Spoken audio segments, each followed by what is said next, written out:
Welcome to the Fear and Greed Afternoon Report for Thursday, the 15th of September 2022. I'm Sean Aylmer. Every afternoon, we've got the 5 stories that happened today that you need to know about. Let's jump into it. Story number 1, the S&P ASX 200 had a much better day than the sell-off yesterday.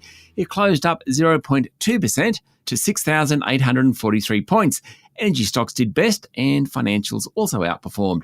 The real estate investment trusts were the biggest laggards. ANZ jumped 3.3%, while Westpac and National Australia Bank were both more than 1.5% higher, minus South 32 and ex-dividend dropping more than 7%. The best performer was coal group Coronado Global Resources, which finished up more than 9%. Fellow coal companies New Hope and Whitehaven Coal finished up 6% and 4.4% respectively. Energy giant Woodside was next best, up 4.2%, while Casino Group The Star jumped more than 4%, following the release a couple of days ago of the New South Wales inquiry into the group. Looks like investors aren't as concerned as they were initially. Worst in the day was lithium group Lake Resources, down nearly 13%. It's now dropped nearly 25% over the past week. Story number 2, the unemployment rate ticked up a touch last month to 3.5%, but the labour market is still very strong. The Australian Bureau of Statistics labour force figures did little to suggest the Reserve Bank won't be lifting interest rates again soon, though some economists pointed out that there was very early signs of a peak in the labour market. More than 33,000 new jobs were created in the month of August, with 58,800 coming in full-time employment, while 25,300 part-timers lost their jobs. Not surprisingly, the number of hours worked rose and the participation rate jumped and is now back close to record levels. The final number came in on expectations, given the surprise 41,000 job loss in July. Story number 3, a third La Nina event in 3 years has been confirmed. And South East Queensland, Northern New South Wales and Western Sydney need to prepare for major flooding again this summer. Emergency Management Minister Murray Watt warned that given how wet catchment areas are, the risk of flooding is very high. He told ABC-RN Breakfast that anywhere on the East Coast and in Northern Australia is at risk from heavy rainfall and flooding.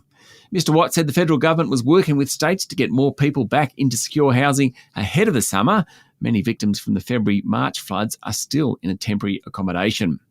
Story number 4, department store Myer has posted its best financial results since 2018, with a 17% jump in net profit.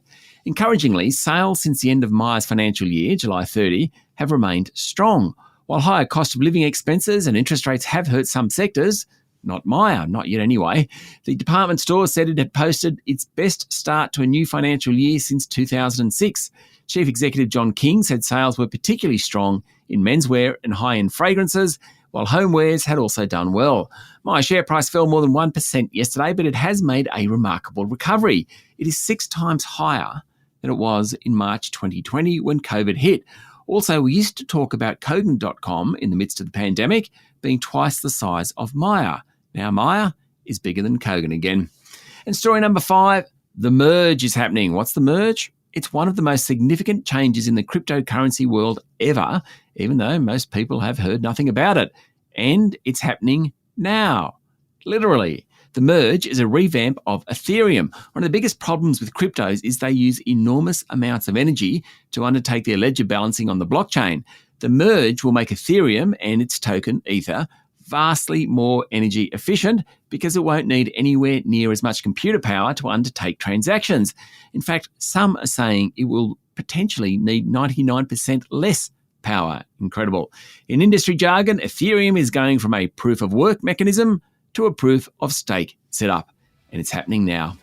That's it for the afternoon report for Thursday, the 15th of September, 2022. Don't forget to hit follow on the podcast and find Fear and Greed on LinkedIn, Twitter and Facebook.